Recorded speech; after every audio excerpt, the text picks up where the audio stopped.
विमानतळ मोबदल्यासाठी आता शरद पवार मुख्यमंत्री फडणवीसांशी चर्चा करणार अशी माहिती मिळते।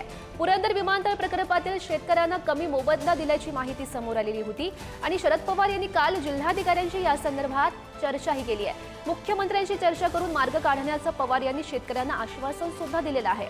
शरद पवार स्वतः फडणवीसांशी या संदर्भात बोलतील आणि शेतकऱ्यांचे प्रश्न सुद्धा त्यांच्याकडे मांडणार आहेत।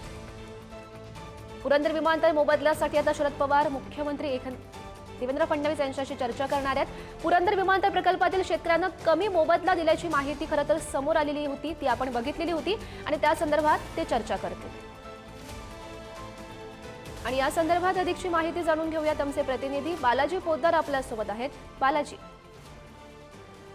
गौरी, पुरंदर आंतरराष्ट्रीय विमानतळाच्या भूसंपादनाचा वाद जो आहे तो गेल्या 1 वर्षभरात सुरू आहे। राज्य सरकारने काही शेतकऱ्यांना मोबदला देण्याची घोषणा केलेली आहे, मात्र हा जो मोबदला आहे तो कमी प्रमाणात मिळत असल्याची तक्रार जी आहे ती शेतकऱ्याची आहे। तेच शेतकरी काल शरद पवारांच्या भेटीला आले होते। शरद पवारांना त्यांनी त्यांची अडचण सांगितली।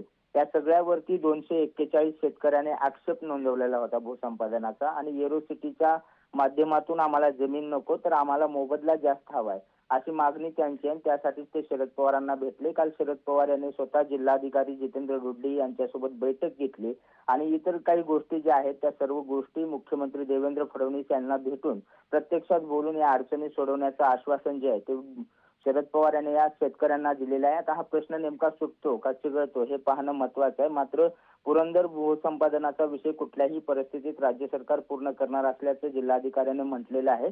त्यामुळे या सगळ्या भूसंपादनाचा वाद निर्माण झालेला आहे तो आता शरद पवारांच्या जवळ गेल्याचं पाहायला मिळते। आता शरद पवार मुख्यमंत्र्यांशी बोलून तोडगा काढणार असल्याचं त्यांनी म्हटलं आहे।